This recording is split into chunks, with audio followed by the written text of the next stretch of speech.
Dans une vidéo précédente, je vous ai parlé de la mise en contexte. On voyait au l'oscilloscope que ça influençait un peu la dynamique de notre programme. Dans cette vidéo-ci, ce que je vais faire, c'est que je vais vous faire une démonstration où on va analyser la mise en contexte d'une fonction, puis voir l'effet du nombre de paramètres, entre autres, et le type des paramètres. Pour les expérimentations aujourd'hui, on va utiliser le Arduino Micro qui est muni d'une puce ATmega 32U4. Et pour la programmer, on va utiliser le PicKit4 en mode JTAG. Ça va nous permettre, entre autres, d'avoir un mode debug plus tard. Pour un petit feedback visuel, on va utiliser la LED, qui est, elle, connectée au port C bit 7.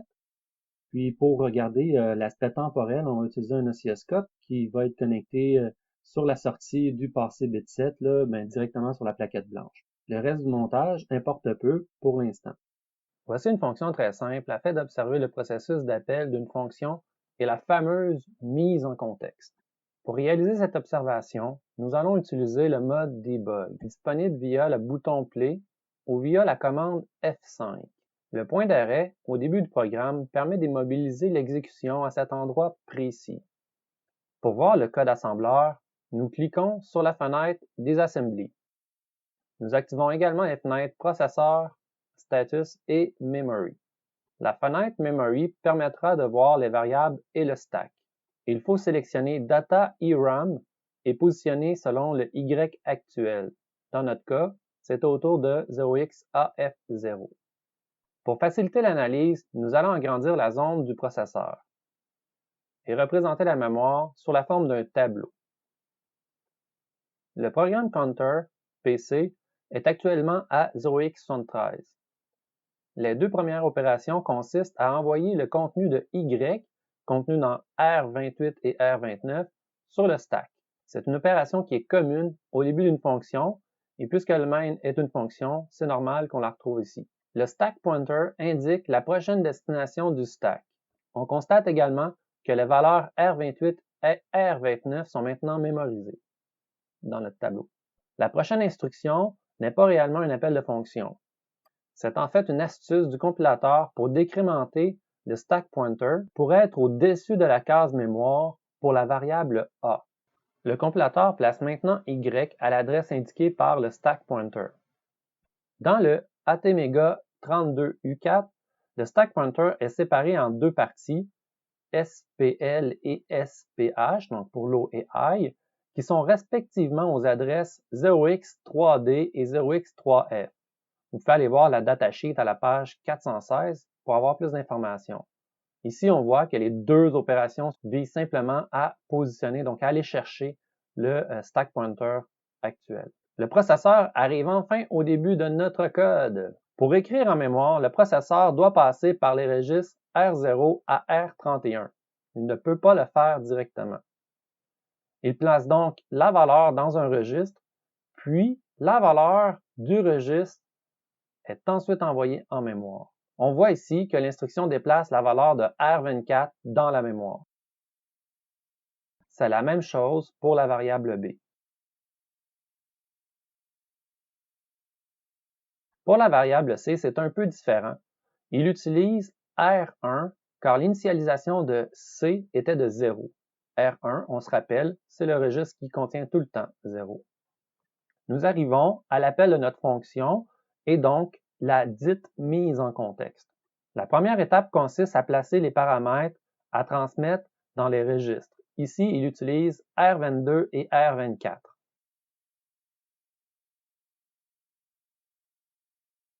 Une fois les paramètres en mémoire, c'est le temps d'appeler notre fonction. Notez que le programme Counter PC est actuellement à 0x80 et que la fonction visée est à 0x62. L'appel a provoqué plusieurs changements. La prochaine position du PC, qui devait être 0x82, est maintenant de 0x62. La valeur 0x82 est mise sur le stack et sera reprise à la fin de la fonction. Le stack pointer a été décrémenté de 2 après avoir placé en mémoire le point de retour. Ici, on reconnaît la séquence du début du main. Il place donc Y sur le stack et charge la position actuelle du stack pointer dans Y. Il va maintenant placer les paramètres reçus en mémoire. Puis, il place les valeurs dans les registres R24 et R25 qui seront les points d'entrée pour l'unité de calcul ALU. Il envoie la commande de multiplier à partir de R24 et R25. Le résultat est placé dans R0. Il déplace le résultat dans R24, puis il s'assure que R1 est toujours 0. Les deux premiers pops servent à repositionner le stack pointer pour récupérer Y. Les deux autres pops récupèrent le Y du main. Comme pour l'instruction call, l'instruction RET, return, provoque la modification du programme counter. Cette commande provoque donc l'écriture dans le programme counter du contenu pointé par le stack pointer, qui était finalement l'ancienne destination du main, avant l'appel de notre fonction. Le retour de la fonction, conservé dans R24, est maintenant transféré dans la variable C. Ce saut retourne le programme au début de la boucle. Et puis, tout recommence.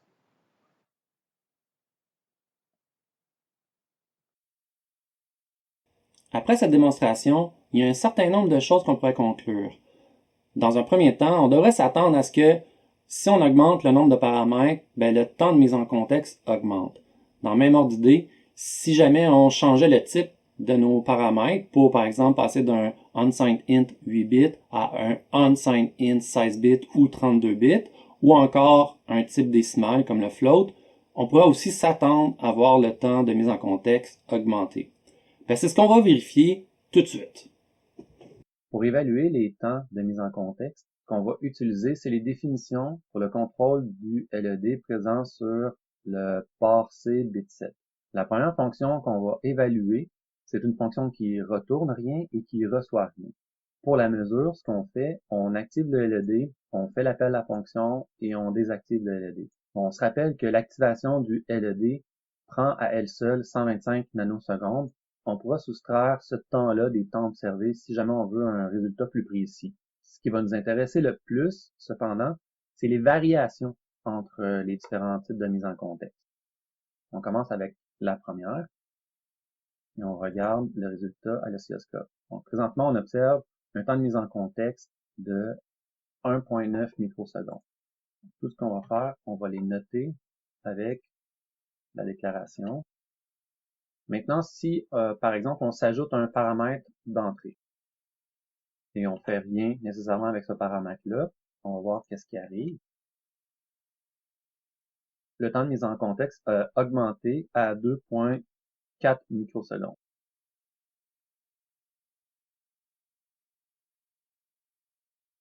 Maintenant, si on ajoutait une valeur de retour, donc on voit que l'effet de la valeur de retour n'est pas vraiment perceptible. C'est sûr qu'en ce moment, on le récupère pas. On pourrait récupérer la valeur de retour pour voir l'effet que ça aurait. Donc maintenant, on peut voir que si on récupère la valeur de retour, ça va augmenter un petit peu, mais naturellement, c'est plus l'affectation qui est ajoutée à notre temps.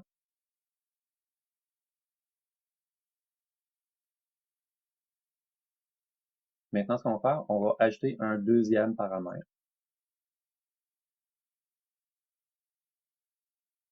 On est maintenant rendu à 2.9 microsecondes.